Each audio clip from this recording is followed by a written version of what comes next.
2014 மக்களவை தேர்தல் நேரம் அது. மோடியா லேடியா என்ற பெரும் முழக்கத்துடன் ஜெயலலிதா தலைமையில் தனித்து தேர்தலை சந்திக்க தயாராகி இருந்தது அதிமுக. அந்த பரபரப்பான நேரத்தில் ஒரு நாள் ஜெயலலிதாவை சந்திக்க 27 வயது மருத்துவக் கல்லூரி மாணவர் ஒருவர் வந்திருந்தார். அமைச்சர்களே ஜெயலலிதாவிடம் பேச அஞ்சிக் கொண்டிருந்த வேளையில் தேர்தலில் எனக்கு வாய்ப்பு கொடுங்கள் என்று அந்த இளைஞர் தைரியமாக கேட்டார்.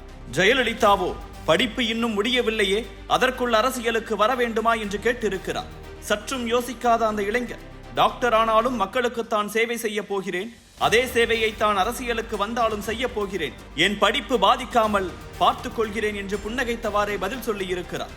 அப்போது எதுவும் சொல்லாமல் மௌனம் காத்த ஜெயலலிதா வேட்பாளர் பட்டியல் வெளியிடும் நாளில் ஒரு சம்பவம் செய்தார். தென்சென்னை தொகுதிக்கு என் சார்பாக ஒரு வேட்பாளரை களமிறக்குகிறேன் என்று கூறியிருக்கிறார். சீனியர்கள் அனைவரும் அப்ஜெக்ஷன் எதுவுமின்றி ஆமோதிக்க அன்று வாய்ப்பு கேட்டு வந்த இளைஞரின் பெயரை அறிவித்தார் ஜெயலலிதா. அப்படி அன்று ஜெயலலிதாவால் அரசியல் களத்திற்கு அறிமுகப்படுத்தப்பட்டவர் தான் ஜெயவர்தன். 1987 ஆண்டு மே 29ஆம் தேதி சென்னை ராயபுரத்தில் பிறந்தார் ஜெயவர்தன். அதிமுக முன்னாள் அமைச்சர் ஜெயக்குமார் தான் இவரது தந்தை.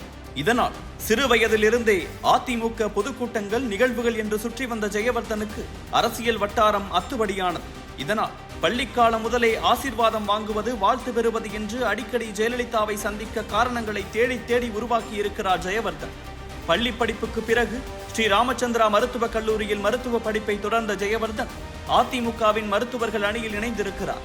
இந்த நிலையில்தான் 2014 மக்களவை தேர்தலில் அதிமுக சார்பில் களமிறங்க வாய்ப்பு கேட்டு ஜெயலலிதாவை சந்தித்திருக்கிறார். ஒரே மீட்டிங்கில் ஜெயலலிதாவின் நம்பிக்கையை பெற்ற அவர் அந்த நம்பிக்கை பொய்க்காதவாறு தேர்தல் வெற்றியையும் பரிசளித்தார். ஆம், அந்த தேர்தலில் தென்சென்னை தொகுதியில் தன்னை எதிர்த்து களமிறங்கிய TKS இளங்கோவனை தோற்கடித்த ஜெயவர்தன் 4,34,540 வாக்குகள் பெற்று வெற்றி பெற்றார். இந்த வெற்றி வெளிச்சம் விமர்சனங்களையும் சேர்த்தே கொண்டு வந்தது. அதிமுகவிலும் வாரிசு அரசியலா என குரல்கள் எழுந்தன. இது குறித்து பேசிய ஜெயவர்தன், எனக்கு பெயர் வைத்தது தொடங்கி என் வாழ்க்கையின் அனைத்து கட்டத்திலும் அம்மா இருந்திருக்கிறார். அப்பா அரசியலில் இருப்பதால் நானும் அரசியலுக்கு வந்தேன் என்பது என் விஷயத்தில் பொருந்தாது. அமைச்சரின் மகன் என்பதால் அல்ல, அடிமட்ட தொண்டன் என்பதால் தான் அம்மா எனக்கு வாய்ப்பு கொடுத்தார் என்று விமர்சனங்களுக்கு பதிலடி கொடுத்தார் ஜெயவர்தன். இளம் அரசியல்வாதியாக 2014 மக்களவையில் நுழைந்த ஜெயவர்தன் தமிழ்நாட்டின் முக்கிய பிரச்சனைகளான காவிரி நதிநீர் பங்கீடு, மீனவர் பிரச்சனை, GST சார்ந்த விவாதங்களில் தமிழ்நாட்டின் ஒட்டுமொத்த குரலாக எதிரொலித்தார். 2019 அதிமுகவின் அரசியல் சூழல் தலைகீழாக மாறியிருந்தது. ஜெயலலிதா மறைவுக்கு பின் எடப்பாடி பழனிசாமி தலைமையில் அதிமுக தேர்தலை எதிர்கொண்டது. 2014 மோடியா லேடியா என்று முழங்கிய அதிமுக இந்த முறை பாஜகவுடன் கூட்டணி வைத்திருந்தது. இந்த கூட்டணியில் தென்சென்னை தொகுதிக்காக மோதல்களும் அரங்கேறின. ஒரு பக்கம் பாஜகவின் அப்போதைய மாநில தலைவர் தமிழிசை சவுந்தரராஜன், மாவட்ட செயலாளர் KT ராகவன் இருவரும் தென்சென்னை தொகுதியை கேட்டு அமித்ஷா வரை சிபாரிசுக்கு செல்ல, இன்னொரு பக்கம் ஜெயக்குமார் தனது மகனுக்காக எடப்பாடி பழனிசாமியிடம் பேச்சுவார்த்தையை முடுக்கிவிட்டார்.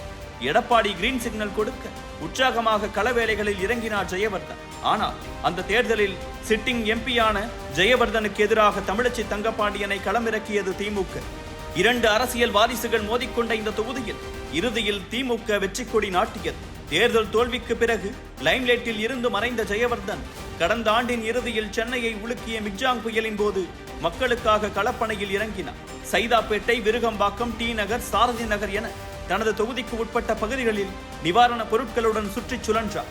இடர் மிகுந்த நேரத்தில் மக்களின் துயர் துடைக்க களத்தில் நின்ற அவருக்கு தென்சென்னை அதிமுகவினரிடையே வரவேற்பு மீண்டும் அதிகரித்தது.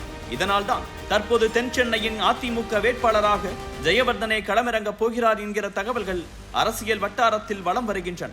இந்த டாக்கை ட்ரூத் ஆக்கும் முயற்சியில் களப்பணிகளை முடுக்கிவிட்டிருக்கிறார் ஜெயவர்தன்.